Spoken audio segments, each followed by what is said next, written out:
பொதுவா இந்த உணவே மருந்து அப்படின்னு சொல்லுவாங்க. இது ஏன் சொன்னாங்க? இந்த உடம்புல வேற எந்த வஸ்துவே நம்ம உள்ளுக்குள்ள செலுத்துறது கிடையாது, உணவை தவிர்த்து. அப்போ அந்த உணவு உள்ள போகும்போது தான் நம்மளுடைய உடம்போடைய ஆரோக்கியத்திற்கு முக்கியமாக இருக்கா. அதாவது நீங்க உணவை எப்படி பார்க்கணும்னு கேட்டீங்கன்னா, மருந்தா பார்த்து எடுத்துக்கணுங்கிறதுக்காக தான் உணவே மருந்து அப்படின்னு சொன்னாங்க. எந்த மாதிரியான உணவு பழக்க முறை ஒரு பெண்மணி ஃபாலோ பண்ணா அவங்களோட உடல் அந்த முதுமையை கொஞ்சம் கம்மியா காட்டலாம்? நமக்குள்ள போடக்கூடிய உணவு ரஜகுண உணவு. அதாவது ரஜகுணம்னா எந்த கோவத்தை, நம்மளுடைய எமோஷனலை ரொம்ப தூண்டக்கூடிய உணவான ரஜகுணவை உள்ள போடும்போது என்ன ஆகும்னா கோபம். பழங்கள் நிறைய எடுத்துக்கிட்டா தோலுக்கும் நல்லது, உடல் ஆரோக்கியத்துக்கும் நல்லது, தலைமுடிக்கும் நல்லதுன்றாங்க. அதே மாதிரி பச்சை காய்கறிகள், கீரை இந்த போன்ற உணவுகள் ரொம்ப நல்லதுன்றாங்க. பழங்களை நம்மளுடைய முன்னோர்கள் என்னன்னா சாத்வீக உணவுல சேர்த்துக்கிறாங்க, காய்கறிகளை சாத்வீக உணவுல சேர்த்துக்கிறாங்க. காலையில இருந்து இரவு வரைக்கும் இந்த உடம்புல தொடர்ந்து நீங்க பாருங்க, என்ன மாதிரி உணவு நம்ம போட்டுட்டு இருக்கோம். உணவு போடுறோமா, குப்பையை போடுறோம். இப்போ முடி உதிராம இருக்கிறதுக்கும் முடி நல்லா இருக்கிறதுக்கும் அதுக்கு ஏதாவது உணவு பழக்கம்? ரெண்டே விஷயம் தான்மா. மக்கள் என்ன பண்றாங்கன்னு கேட்டீங்கன்னா, உடலை சூடுபடுத்தக்கூடிய உணவுகள் அதிகமா எடுத்துக்கிறாங்க.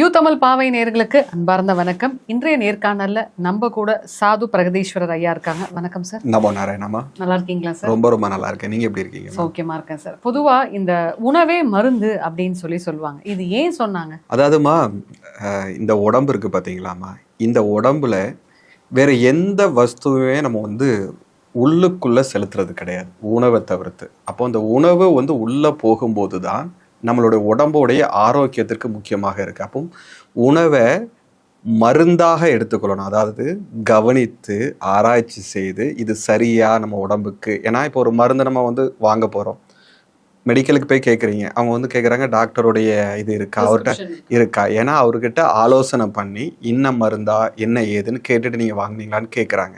அப்படி நீங்கள் சுயமாக மருந்து கேட்டாலும் நீங்கள் அது சுயமாக ஆராய்ச்சி பண்ணியிருப்பீங்க, இந்த மருந்து எதற்கு சரியாகுமா அப்படின்ட்டு. அப்போ அந்த ஆராய்ச்சி பண்ணி தான் அந்த மருந்தை நீங்கள் உட்கொள்கிறீங்க.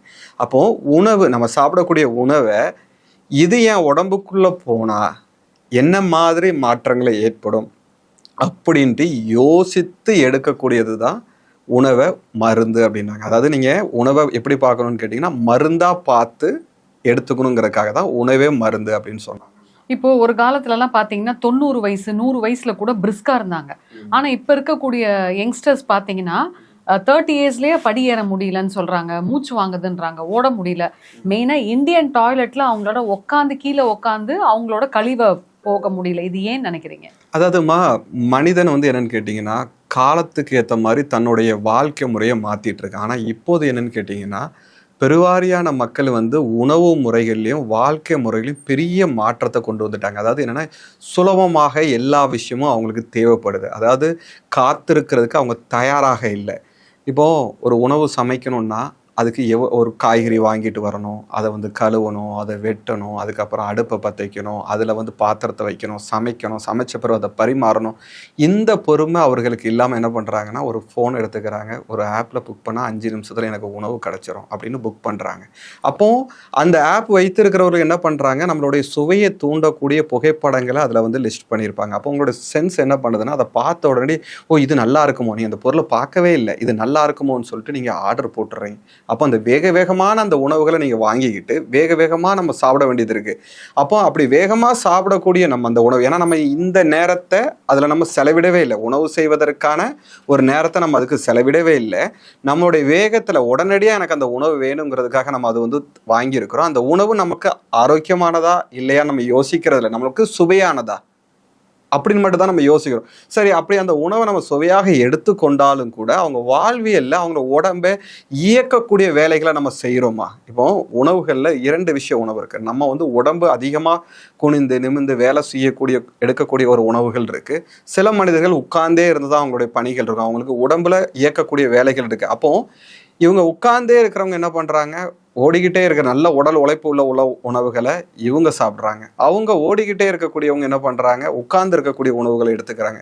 அப்போ இங்கே வாழ்வியல்லையே இவர்களுடைய கவனம், அதாவது என்ன சொல்ல போனோம்னா இவங்களுக்கு வந்து வேகமாக எல்லாமே நடக்கணுங்கிறதுக்காக இவங்களுடைய உணவு கலாச்சாரத்தை மாற்றிக்கிட்டாங்க. அதே மாதிரி வாழ்வியலில் அவங்களோட செயல், எந்த இடத்துலையுமே செயலை எல்லாத்தையுமே குறைத்து கொண்டார்கள். அதனால்தான் நம்மளுடைய உடம்பு பாழாய் போய் கூடிய 35-40 வயசுல வந்து ஹார்ட் அட்டாக் நடக்குது, ஆன்ஜியோ பண்றாங்க, டயாலிசிஸ் பண்றாங்க. இந்த ஸ்டேஜுக்கு போனதுக்கு காரணம் நம்மளுடைய அவசரம் தான் காரணம். இப்போ யங்ஸ்டர்ஸ்க்கு நிறைய ஹார்ட் அட்டாக் வருது இல்லையா, இது ஏன் வருதுன்னு நினைக்கிறீங்க? இந்த உணவு பழக்க முறையால வருதுன்னு நினைக்கிறீங்களா, இல்ல அதிகமா போன் யூஸ் பண்ணிட்டு நேரங்கட்ட நேரத்துல தூங்குறதுனால வருதுன்னு நினைக்கிறீங்க? ஆமா, மனிதனுக்கு 2 விதத்துல தான் நோய் வரணும். இந்த 2 தவிர்த்து வேற வழி இல்லை. ஒண்ணு உடலால, இன்னொன்னு மனதால. எவன் ஒருவன் மனதால ரொம்ப பாதிப்படைந்தாலும் உடல்ல பாதிப்பு ஏற்படுத்தும், உடலால பாதிப்பு ஏற்படுத்தாலும் உடல்ல பாதிப்பு ஏற்படுத்தும். இப்போதைய உள்ள இருக்கக்கூடிய இளைஞர்கள் என்னன்னு கேட்டீங்கன்னா, அந்த உணவை சரியான முறையில் அவங்களுக்கு எடுத்து கொடுத்துக்கிறதுக்கு அவங்களுக்கு தயாராக இல்லை. வேகமான உணவு, சுவையான உணவு, பயணம் பண்ணும்போது எது கிடைக்குதோ அதை எடுத்துக்கிறது அவங்களுக்கான உடல் பாதிப்பை ஏற்படுத்துறது. 2வது அவங்களுடைய மனம். அந்த மனதை அவங்க வந்து ஒரு சாந்தமான ஒரு சூழலை வைக்கிறதுக்கான ஒரு சூழலை இப்போதைய இளைஞர்கள் வைக்கவே இல்லை. ரொம்ப வேகம். அதாவது பார்த்தீங்கன்னா அவங்க பாடல் கேட்கறதும் அந்த மனசை கொஞ்சம் வேகப்படுத்தக்கூடிய பாடல், சப்தத்தை கேட்கும் போது அதிர்வுகள் அதிகமான உள்ள சப்தம், எல்லாமே வேகம். நம்மளுடைய முன்னோர்கள் நிறைய விஷயங்களை பார்த்தீங்கன்னா நம்மளுடைய மனதை வேகத்தை குறைக்கக்கூடிய நிறைய விஷயங்களை வாழ்வியல்ல வச்சிருப்பாங்க. ஆனா இன்று நம்மளுடைய மனம் ரொம்ப வேகமா ஓட ஆரம்பிச்சிருச்சு. அப்போ இந்த மனம் வேகமா ஓட ஆரம்பிக்கும் போது என்ன ஆகும்னு கேட்டீங்கன்னா உடலை பாதிப்பை ஏற்படுத்தும். அப்போ மனதை ஏன்லாம் வேகமா நீங்க சொன்ன மாதிரி மொபைல் அதிகமா பார்க்கும்போது என்னன்னா அவர்களுடைய சிந்தனை, அவங்களுடைய வேலை என்ன இருக்கும். ஒரு உதாரணத்துக்கு ஒருத்தர் என்ன பண்றாரு, ஒரு கம்ப்யூட்டர்ல உட்காந்து வேலை செய்யக்கூடிய ஒருத்தரா இருக்காரு. அவர் பாட்டு வேலையை போய் பார்த்துட்டு இருக்காரு. திடீர்னு அவருக்கு ஒரு மொபைலில் ரீல்ஸ் பார்க்க வேண்டிய சூழல் ஏற்படுது. பார்க்குறாரு, அதில் அடிதடி சண்டையாக நடந்துட்டு இருக்கு. அவர் தொடர்ந்து அந்த காட்சிகளை பார்த்துக்கிட்டே இருக்கும்போது அவரு நிதானமாக நிம்மதியாக கம்ப்யூட்டரில் வேலை பார்த்துட்டு இருந்த ஒரு மனிதனுடைய மூளைக்கு திடீர்னு அதிரடியான காட்சிகள் அவனோட பார்க்கும்போது என்ன ஆகுது, அவரே ஏதோ சண்டை போட்ட மாதிரி அவருடைய உணர்வுகள் எல்லாமே வீணாகும், தூண்டப்படும். அப்போ அவங்களுடைய மனம் என்ன ஆகும்னு கேட்டிங்கன்னா தொடர்ந்து பாதிப்படையும் போது அது உடலில் காமிக்க ஆரம்பிக்கும். அப்போ நம்மளுடைய வாழ்வியல்ல மனசையும் உடலையும் சரியான முறை, தண்டவாளத்துல 2 தண்டவாளமும் சரியான முறையில் தான் போகணும். ஒன்று கொஞ்சம் தள்ளி போனாலும் ட்ரெயின் மேலே ஓட முடியாது. அப்போ இந்த வாழ்க்கையில் நீண்ட ஆயுளோட வாழணும், நான் சரியான முறை வாழ்க்கை வாழணும்னா ஒருவன் மனதை சரியாக, எந்த காரணம் கொண்டு மனதை துன்புறுத்தக்கூடிய, மனதை கஷ்டப்படுத்தக்கூடிய, மனதை காயப்படுத்தக்கூடிய, மனதை ஆக்ரோஷப்படுத்தக்கூடிய காட்சிகளை அவன் வந்து விடுதலை அடையணும். அதுமாதிரி அவன் எடுத்துக்கக்கூடிய உணவை மருந்தாக நினைத்து எடுத்துக்கொண்டாலே அவனுக்கு எந்த நோயும் வராது. அவன் என்ன 100-200 வயசு கூட வாழ்வான். இப்போ இளமையா இருக்கணும்ன்றது வந்து எல்லாருடைய கனவு அப்படின்னே சொல்லலாம். கண்டிப்பா. குறிப்பிட்ட பெண்கள் பாத்துக்கிட்டீங்கன்னா அவங்களுக்கு வந்து கல்யாணம் ஆகும், குழந்தை பிறக்கும், வீட்டுல பலு அதிகமா இருக்கும். இதுலயே வந்து அவங்க ரொம்ப சீக்கிரம் ஏஜ் ஆயிடுவாங்க. ஆணை விட பெண்ணுக்கு தான் சீக்கிரம் அந்த ஏஜ் வெளியில தெரியும் இல்லையா? சோ எந்த மாதிரியான உணவு பழக்க முறை வந்து ஒரு பெண்மணி ஃபாலோ பண்ணா அவங்களோட உடல் அந்த முதுமையை வந்து கொஞ்சம் கம்மியா காட்டலாம்? அருமையான கேள்விமா. ஒரு விஷயத்தை புரிந்து கொள்ளுங்க, நம்மளுடைய முன்னோர்கள் உணவை 3 வகையா பிரிச்சாங்க. அதாவது சாத்விக உணவு, ரஜகுண உணவு, தமோகுண உணவு. எந்த உணவை சாப்பிட்டா என்னுடைய மனம் வந்து சோம்பேறித்தனம் படுதோ அந்த உணவை சாப்பிடாதீங்க. நீங்க வந்து ரொம்ப புளிச்சது, ரொம்ப அதிகமான புளிச்ச மாதிரி உணவுகளை நீங்க சாப்பிட்டீங்கன்னா சோம்பேறித்தனம், தூங்கலாமே, நாளைக்கு பார்த்துக்கலாமே. அப்போ அந்த உணவு வந்து தமோ குணத்தை உருவாக்கக்கூடியது. ஏன்னா நம்ம எதை உள்ள போடுறோமோ அதுதான் வெளிப்படும். எப்படி வெளிப்படும்? மனதா. இப்போ உணவு வந்து உடலுக்கு சம்மந்தப்பட்டது, உடல் மனசுக்கு சம்மந்தப்பட்டது. அப்போ நம்ம எந்த உணவை போடுறோமோ அதுதான் வெளிப்படுத்தும். அப்போ நம்ம அந்த உணவு ரொம்ப தமோகுண உணவை நம்ம உள்ளுக்குள்ள போடும்போது என்ன ஆகும், நம்மளுக்கு தூக்கம், இந்த மாதிரி சோம்பேறித்தனம், நாளைக்கு பார்த்துக்கலாம், அடுத்த வாரம் பார்த்துக்கலாம் அப்படின்னு இருக்கும். அதே இது ரஜகுண உணவு, அதாவது ரொம்ப. அப்போ அதே போல ரஜகுண உணவு, அந்த ரஜகுண உணவு எப்படின்னு கேட்டிங்கன்னா அந்த உணவுகளை எடுத்துருக்கும் போது ரொம்ப கோபம் வரும். நான் உங்களுக்கு என்ன ஒரு உதாரணத்தை சொல்கிறேன். நம்ம வீட்டில் பைரவர் இருக்குது, நாய்க்குட்டி இருக்குன்னு வச்சுருங்க. அந்த நாய்க்குட்டிக்கு 2 வகை உணவில், ஒன்று சாத்வீக உணவை நீங்கள் தொடர்ந்து கொடுத்துக்கிட்டே இருக்கிறீங்க, அந்த நாய் என்ன பண்ணும், அந்த பைரவர் என்ன பண்ணும், சாந்தமாக இருக்கும். அதே நாய்க்கு தொடர்ந்து நான்வெஜ்ஜை கொடுத்துக்கிட்டே இருங்க, ஃபெரோஷியஸாக இருக்கும், ரொம்ப கோபம், ரொம்ப ஆக்ரோஷம், ரொம்ப இதாக இருந்துட்டு இருக்கும். அப்போது மனிதனான நமக்குள்ளே போடக்கூடிய உணவு ரஜகுண உணவு. அதாவது ரஜகுணம்னா எந்த கோபத்தை, நம்மளுடைய எமோஷனலை ரொம்ப தூண்டக்கூடிய உணவான ரஜகுணவை உள்ளே போடும்போது என்ன ஆகும்னா கோபம் வரும். நான் ஃபஸ்ட்டு சொன்னேன் பார்த்தீங்களா, சாத்வீக குணம். அந்த சாத்வீக உணவு என்னன்னு கேட்டிங்கன்னா, எதை நான் சாப்பிட்டா என்னுடைய மனம் அமைதியாகுது, என் உடல் அமைதியாகுது, அப்படிப்பட்ட உணவை யார் தேர்வு பண்ணுறாங்களோ அவர்களுக்கு மட்டும்தான் இளமையாகவும் அவங்களுடைய வாழ்க்கை வந்து பார்த்தீங்கன்னா அமைதியாகவும் சாந்தமாகவும் போகும். அவங்க எப்பவுமே இளமையாக இருப்பாங்க. அப்போ நீங்கள் உங்களுக்குள்ள போடக்கூடிய உணவு, நான் சாப்பிடக்கூடிய உணவு ரஜகுண உணவா, சாத்வீக உணவா, தமகுண உணவா அப்படின்னு தேர்வு பண்ணி நம்ம உணவை எடுத்துக்கிட்டாலே நம்ம இளமையா இருக்கலாம். இப்போ உதாரணத்துக்கு சில பெரியவங்க எல்லாம் சொல்றாங்க நிறைய பழங்கள் சாப்பிடணும், அதெல்லாம் வந்து சாத்வீக குண உணவு தான். பழங்கள் நிறைய எடுத்துக்கிட்டா வந்து தோலுக்கும் நல்லது, உடல் ஆரோக்கியத்துக்கும் நல்லது, தலைமுடிக்கும் நல்லதுன்றாங்க. அதே மாதிரி பச்சை காய்கறிகள், கீரை இந்த போன்ற உணவுகள் வந்து ரொம்ப நல்லதுன்றாங்க. இதெல்லாம் நிஜமாலுமே வந்து என்ன மாதிரியான மாற்றங்கள் நமக்கு கொடுக்கும்? அதாவதுமா நம்ம உடம்பு இருக்கு பாத்தீங்களா, நீங்க ஒரு செடி இருக்கு, அந்த செடிக்கு நம்ம தண்ணி ஊத்துறோம். தண்ணி ஊத்துறதுல வந்து 2 தண்ணி இருக்கு. ஒண்ணு வந்து சுடு தண்ணியை ஊத்துறோம், அது என்ன ஆகும்? செத்து போயிடும் செடி.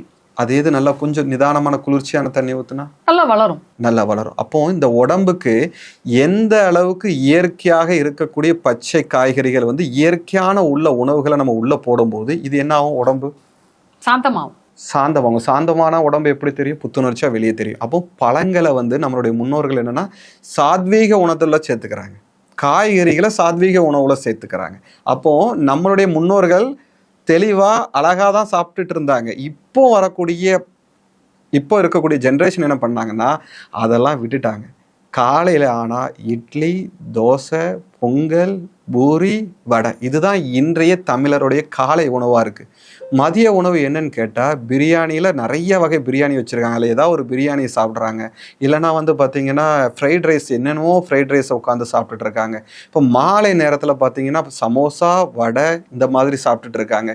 இரவு நேரத்தில் பார்த்தீங்கன்னா கொத்து பரோட்டா சாப்பிட்றாங்க, இல்லைன்னா ஃப்ரைட் ரைஸ் சாப்பிட்றாங்க. அப்போ நீங்கள் காலையிலேருந்து இரவு வரைக்கும் இந்த உடம்புல தொடர்ந்து நீங்கள் பாருங்க என்ன மாதிரி உணவு நம்ம போட்டுட்டு இருக்கோம். உணவு போடுறோமா, குப்பையை போடுறோமா? குப்பை தான். அப்போ நம்மளுடைய உள்ளுக்குள்ள நம்மளுடைய இப்போ நீங்க நிறைய நான் ஹோட்டல்ல உள்ள உணவுகளை பார்க்குறேன், வீட்டுக்கு போகக்கூடிய உணவுகளும் பார்க்குறேன். அவங்க குழம்புல ஒரு காய்கறி கிடையாது. அவர்கள் வந்து என்ன நினைக்கிறாங்க, குழம்புங்கிறது ஒரு மசாலா, அந்த சாதத்தோட சேர்த்து சாப்பிட்டால் போதும்னு நினைக்கிறாங்க. அதுல காய்கறி எங்க? உங்களுக்கு அரிசியை உள்ள அள்ளி போடுவதற்கு அந்த சுவை உங்களுக்கு உணர்வுக்காக மசாலாவை குழம்புல கலந்துடுறீங்க, காய்கறி எங்க? அப்போ இங்கே ஏதோ ஒரு இடத்துல நம்மளுடைய உணவை நம்ம எங்கேயோ விட்டுட்டு வந்ததுனால தான் ஒவ்வொரு கிராமங்கள்லையுமே எல்லா இடத்துலையும் மருத்துவமனை இன்னைக்கு பெருகி அத்தனை பேரும் நோயாளியா இருக்கிறாங்க.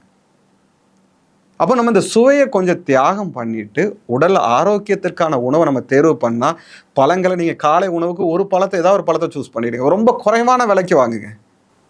ஆப்பிள வாங்கணும் கிலோ 250 ரூபாய்க்குள்ள, அப்போ பழம் வச்சா குடுமி சரிச்சா மாட்டேன். நீங்க பல கடைக்கு போங்க, எது குறைவா இருக்கோ அதை என்னோட காலை உணவா வைங்க. மதியம் வீட்டுல சாப்பாடு சாப்பிடுறீங்களா, ஹோட்டலை கொஞ்சம் அவாய்ட் பண்ணிக்கிடுங்கம்மா. இந்த ஹோட்டல்காரங்க உங்களோட உடம்புக்காக நலனுக்காக அவங்க வாழலை, அவங்க சம்பாதிக்கிறதுக்காக தான் அவங்களுடைய கடையை நடத்துறாங்க.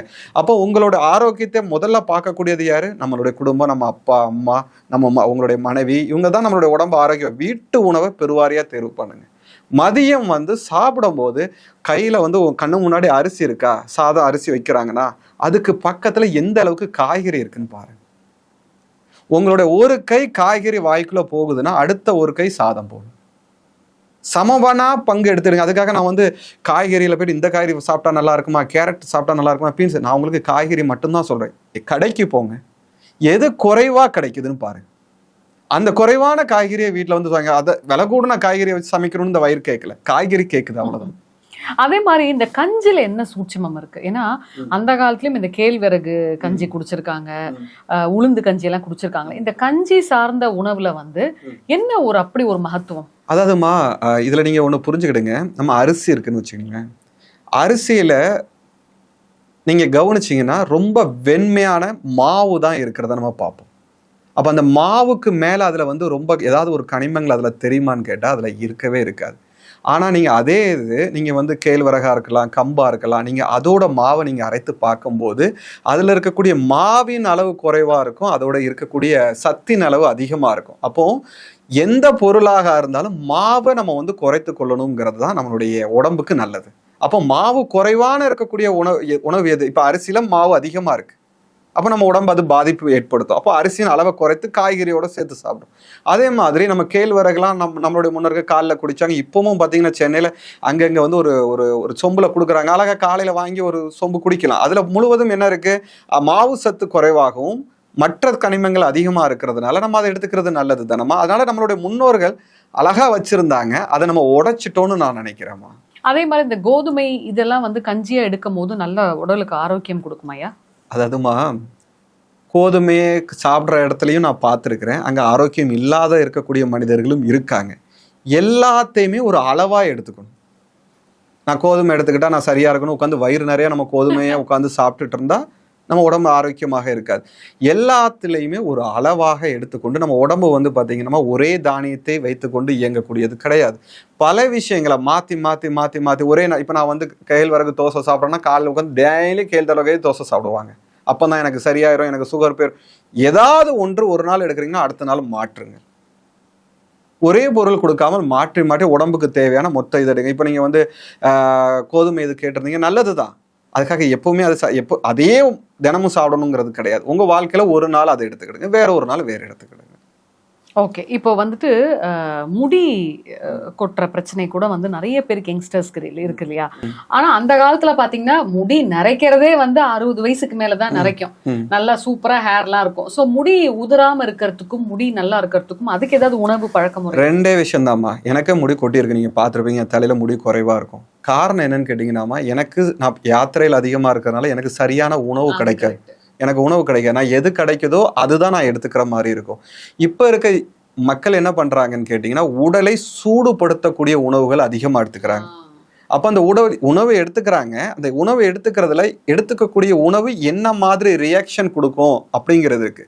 இப்போ வாத பித்த கபம்னு சொல்லுவாங்க. அதாவது என்னன்னு கேட்டிங்கன்னா, உடம்பை அதிகமாக சூடு உருவாக்கக்கூடிய உணவை யாரெல்லாம் எடுத்துக்கிறாங்களோ அவர்களோட உடம்பு தானாகவே அவங்க உடம்புல இருக்கக்கூடிய முடி வந்து விழுவதற்கு இயற்கையான ஒரு சூழல். இரண்டாவது மனம். இப்போ இருக்கக்கூடிய இப்போ இருக்கவங்கலாம் என்னன்னு கேட்டிங்கன்னா தூங்குறதே கிடையாதுமா.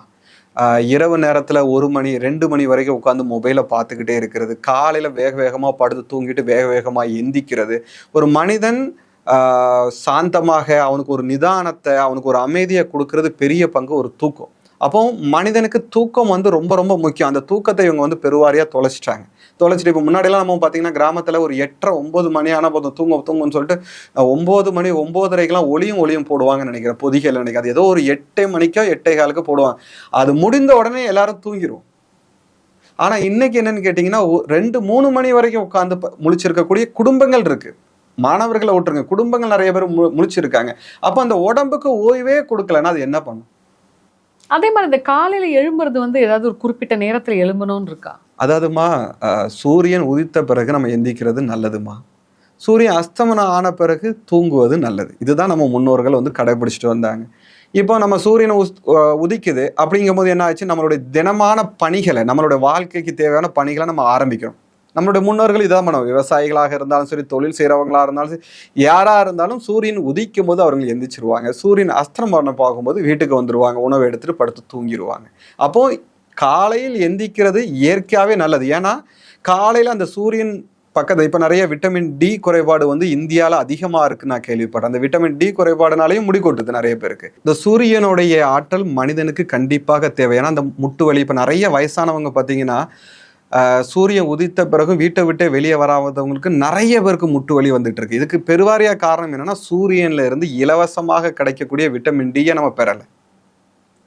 அப்போ அந்த முட்டு வலி பிரச்சனைக்கு தீர்வு சுலபமா இருக்கு. அப்போ அதனால தான் நம்மளுடைய முன்னோர்கள் என்ன சொன்னாங்க, சூரியன் உதித்த பிறகாவது எந்திரிச்சிருந்தாங்க, உன் உடம்புல கொஞ்சம் சூரியன் படட்டும்னாங்க. அப்போ நிறைய விஷயங்களை நம்ம வந்து வேண்டான்னு ஒதுக்கிட்டு மருத்துவமனையில போய் படுத்துக்கிறோமா. ரொம்ப அருமையாக நிறைய விஷயங்கள் சொன்னீங்க. கண்டிப்பாக இந்த நேர்காணல் மக்களுக்கு பயனுள்ளதாக இருக்கும்னு நினைக்கிறேன். வரப்போகிற பதிவுகளில் நம்ம இன்னும் நிறைய விஷயங்கள் பேசலாமையா. நமோ நாராயணன்.